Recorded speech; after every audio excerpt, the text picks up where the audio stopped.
دیکھیے غلام احمد قادیانی نے اپنے فتنے کا آغاز کہاں سے کیا تھا یہ سمجھ لیجئے۔ پہلے وہ ایک مناظر تھے، بہت اچھے مناظر، غلام احمد قادیانی تھا کہنا چاہیے، غلطی سے دے کے بیٹھا ہوں۔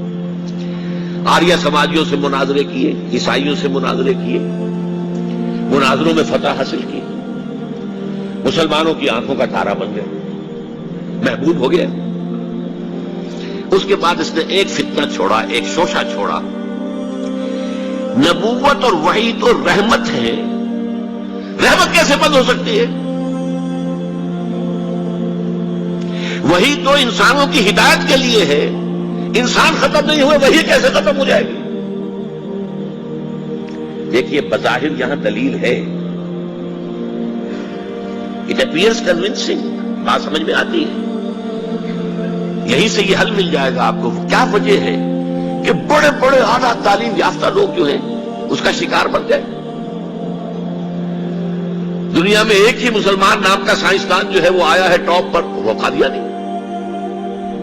ایک ہی مسلمانوں کا نام رکھنے والا جو ہے وہ international court of justice Hague کا جو ہے جج بنا ہے، وہ کون؟ قادیانی۔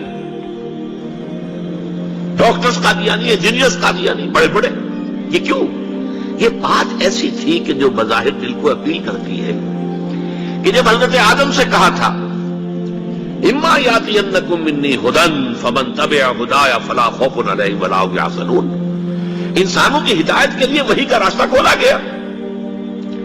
ابھی انسان ختم نہیں ہوئے، وحی کا کیسے دروازہ بند ہو جائے گا؟ اجرائے وحی کا پہلے شوشہ چھوڑا، اور جب وحی جاری ہے تو نبوت جاری ہے، لہذا پھر آخر میں آ کے نبوت کا دعویٰ کر دیا۔ اس نے ایک مسئلہ اور استعمال کیا، یہ اصل میں چالاک اور ہوشیار لوگوں کے معاملات ہوتے ہیں۔ عوام الناس کی نفسیات کو متاثر کرنے کے لیے ایک اور شوشہ چھوڑا۔ دیکھو یہ کیسے ہو سکتا ہے؟ ہمارے نبی حضرت محمد صلی اللہ علیہ وسلم وہ فوت بھی ہو گئے، دفن بھی ہو گئے، زیر زمین دفن ہے، اور عیسیٰ ابن مریم وہ آسمان پر اٹھا دیے گئے، وہ آسمان پر ہے، کیسے ہو سکتا؟ اب عام مسلمان کے لیے اس میں بھی ایک اپیل ہے کہ اس میں تو گویا کہ ثابت ہوا کہ حضرت عیسیٰ ابن مریم جو ہے وہ افضل ہو گئے محمد سے صلی اللہ علیہ وسلم۔ یہ ہیں وہ چیزیں کہ جن سے حالانکہ افضلیت کا اس سے کوئی تعلق نہیں۔ اصحاب کہف اگر 300 برس تک سوتے رہے تو اس میں کون سی افضلیت ہو گئی؟ کوئی افضلیت کا سوال نہیں۔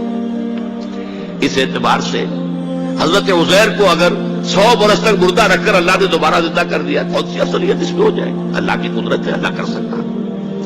لیکن عام آدمی کو اپیل کرنے والی بات نہیں ہے، لہذا اس نے شوشہ چھوڑا کہ نہیں یہ غلط ہے، یہ مولویوں کے ڈھکوسلے ہیں، یہ قرآن مجید میں صراحت کے ساتھ نہیں ہے، یہ حدیثوں کے اندر ہے، حدیثوں کے بارے میں جو ہے وہ ہم اطمینان نہیں کر سکتے کہ حضرت مسیح جو ہے وہ سولی نہیں چڑھائے گئے، وہ سولی چڑھائے گئے، وہ فوت نہیں ہوئے، البتہ زخمی ہو کر وہاں سے اتار لیے گئے تھے، پھر ان کا علاج معالجہ ہو گیا، پھر وہ علاقہ چھوڑ کر کشمیر میں آ گئے، یہاں آ کر اوپر ان کا انتقال ہو گیا، یہاں دفن ہوئے، یہاں کشمیر میں ان کی قبر بھی موجود ہے۔ یہ دو ایشو ہیں جو اس شخص نے اٹھائے، اور اس سے عوام الناس جو ہیں جن کے اندر کے علم کی پختگی نہیں ہوتی، یا جذباتی طور پر آپ انہیں متاثر کر سکتے ہیں، یا جیسا کہ میں نے پہلی بات کہی تھی اس میں تو یقیناً ایک وزن کی بات نظر آتی ہے کہ یہ رحمت ہے، وہی رحمت ہے، نبوت رحمت ہے، اللہ کی رحمت بند ہو جائے گی کیسے؟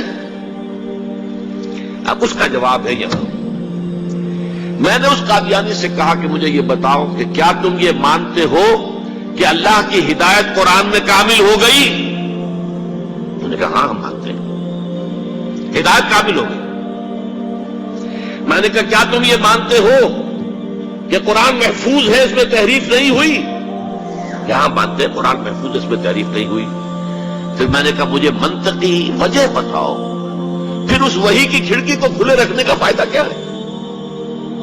وہاں سے جو آنا تھا جو مکمل ہو گیا قرآن۔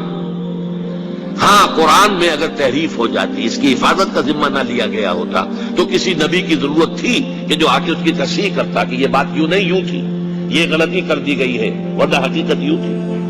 منطقی اعتبار سے ایک حاجت، ایک جواز پیدا ہوتا ہے اس وحی کے جاری رہنے کا اور نبوت کے جاری رہنے کا، بشرطے کہ ان دو باتوں میں سے کسی ایک کو مانو. یا تو یہ کہو کہ ہدایت قرآن میں مکمل نہیں ہوئی، اور یا کہو ہو تو گئی تھی لیکن قرآن جو ہے گم ہو گیا، قرآن کے اندر تحریف ہو گئی، وہ اصل قرآن نہیں ہے.